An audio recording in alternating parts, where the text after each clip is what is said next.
My name's Tinker Hatfield, and I have been a shoe designer at Nike and a corporate architect, and now I'm vice president of design and special projects.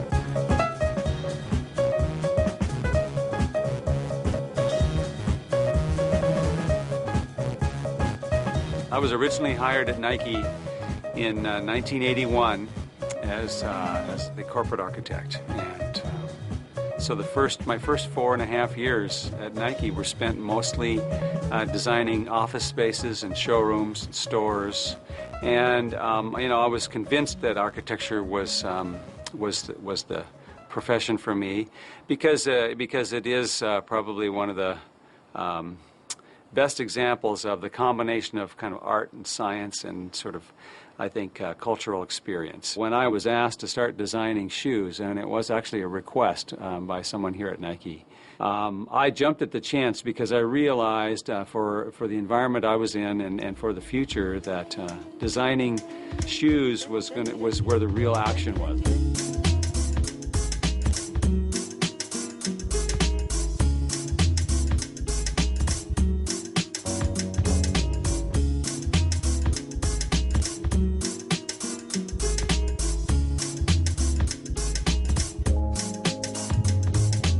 The very first more high-profile project, and as it turns out, a very controversial one, was really the Air Max, the original Air Max with a visible air window, and along with it, some other shoes that were presented as a package.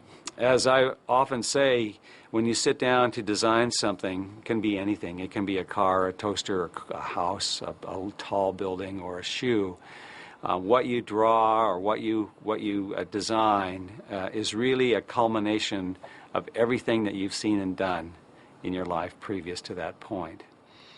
And I had been to Paris. I had been to a lot of us at Nike have traveled extensively to try and be inspired, to understand people from all over the world in different cities, different cultures, different regions. I had known about this very interesting, very innovative, and very controversial building called the Georges Pompidou Center.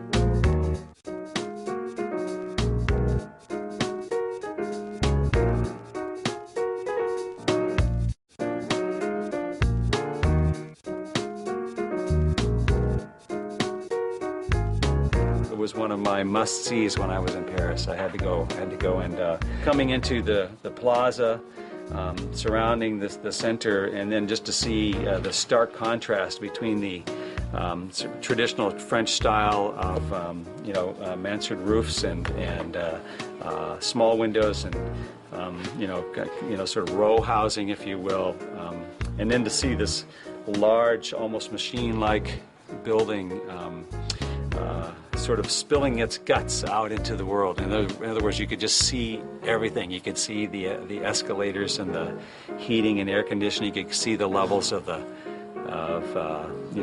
different parts of the museum, and I could see people. It really inspired me because it really shook the world of architecture. It shook the world of urban design. It really changed the way people looked at buildings. For many, it changed for the worse. But in my eyes, it changed for the better. I don't know if I was thinking, well, now I'm going to go design a shoe based off of this.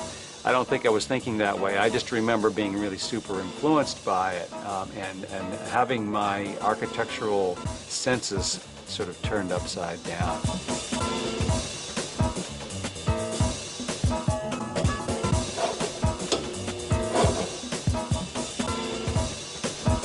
We had technically tried to increase the size of our airbag cushioning.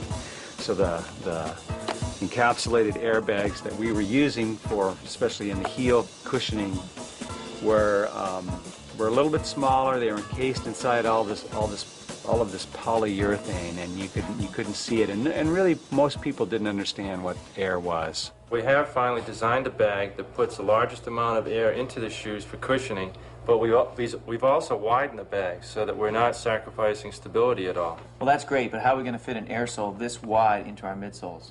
Yeah, but why not just show it? You know, it's not a bad idea to let people actually see what an airbag looks like. As a matter of fact, I've got a drawing here that actually shows what a shoe could look like with a visible window in the heel.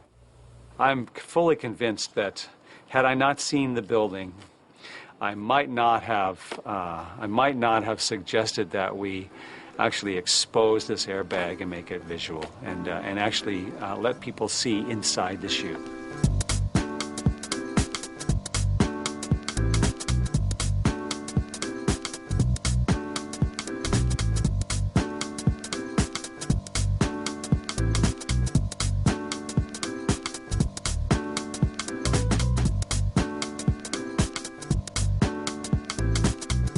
When you do something different, you have to have a pretty thick skin. People are going to take shots at you. They're going to criticize what they don't understand. And I just remember people being very upset about it, and the head of marketing for running was not in favor of that shoe, and just couldn't see how that we could sell a shoe that had a hole in the side of it that you know, people thought it was going to be too vulnerable, and the airbags would be punctured, and that it just didn't look like a normal running shoe.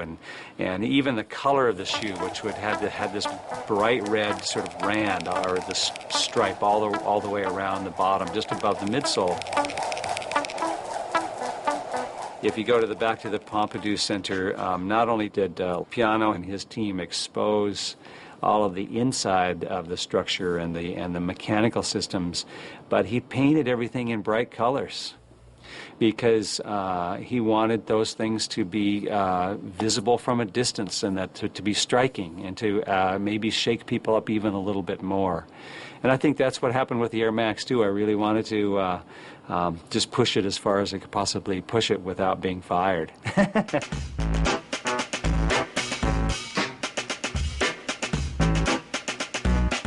I believe that that entire air pack of shoes, including the Air Max, was probably pretty pivotal in changing around Nike's sort of direction.